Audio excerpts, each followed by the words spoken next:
Mirë, do të flasim për këto zhvillime sportive, do të kemë në lidhje të drejt për drejt gazetarin Mustafa Demi nga Maqedonia e Veriut. Mustafa, përshëndetje. Faleminderit që jemi ne. Përshëndetje si çdo herë. Mancini apo Conte? Kush mund të ishte trajneri më i mirë për Italinë sot? Besoj që Mancini, falë asaj që ka bë të kaluamën me përfaqësuesin e Italisë, falë asaj që e njeh ndoshta më mirë në përgjithësi futbollin reprezentativ, mendoj që Mancini, ndonëse kështu në aspekt të trajnerit jam i bindur dhe ndaj mendimin që Antonio Conte është i një cilësie shumë më të mirë dhe shumë më të lartë se sa Roberto Mancini, por nëse kemi fjalën për kombëtaren azzurre, për përfaqësuesen italiane, ekip me të cilin Mancini u shpall edhe kampion i Evropës vitin 2021, besoj që për momentin Roberto Mancini është ndoshta vendimi më adekuat, më i qelluar sot ta sillte Federata Italiane e Futbollit, ndonëse është një periudhë shumë e vështirë për Italinë, para se gjithash për fal faktin që edhe një herë për fat keq nuk do të jetë në kampionat botror, si rallë deri më tani, dhe ndoshta si asnjë herë në historinë e botroreve Italinë për fat keq nuk do ta kemi edhe në këtë botror tashmë të tretin të njëpasnjëshëm, ndonëse është edhe kampioni shumë fisht i botës nga e kaluara. Natyrisht, si gjithmonë me mua në studio është edhe kolegu Ledio Alili. Ledio, Mancini apo Conte të Italia? Shikoj, Esmeralda, mediat flasin për një afrim të Mancinit, ndoshta këtë afrim e deklaronin pak muaj më parë edhe për Conten, kur ndodhi ajo që ndodhi me Italinë që nuk mori pjesë në botror. Do të thoya që janë dy trajnerë të stileve të ndryshme, të së njëjtës shkollë, po të stileve të ndryshme.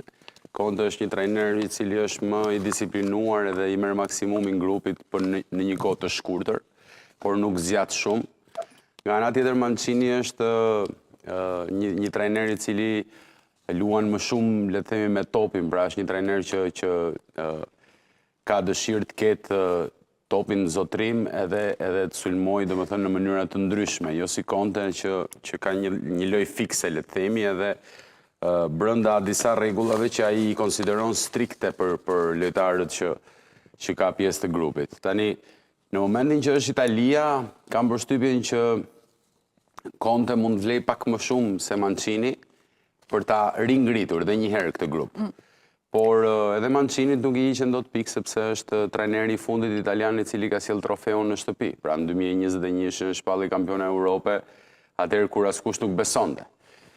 Kështu që besoj që të dy janë trajnerë që mund t'i vlejnë kombëtarës futbollit të Italisë, por për momentin unë do të votoja ose mendimi im shkon për Conten për vetë faktin se Italia tashmë është totalisht e shpërqendruar, domethënë nuk dihet ende se çfarë. Nuk ka ekip praktikisht, duhet të ndërtuar një ekip nga e para. Momentalisht Baldini, që është një trajner provizor, i cili luajti ose më saktë drejtoi kombëtaren në dy ndeshjet e fundit ku mori dhe 2 fitore. Kishte në lojë vetëm 18 deri në 21 vjeç, domethënë përjashto Donnarumën që ishte në port, pjesa tjetër nga titullarët e vjetër, të tjerët ishin të gjithë të rinj. Ekipit ishin të gjithë të rinj, domethënë zëre se ishin U21.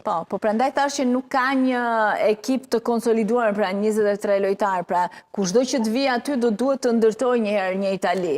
Pikërisht, shikoj, Italisë nuk është se i mungojnë elementet, por i mungojnë yjet. Nuk ka më yje dhe duke mos pasur yje, normalisht nuk e ngren dot nivelin.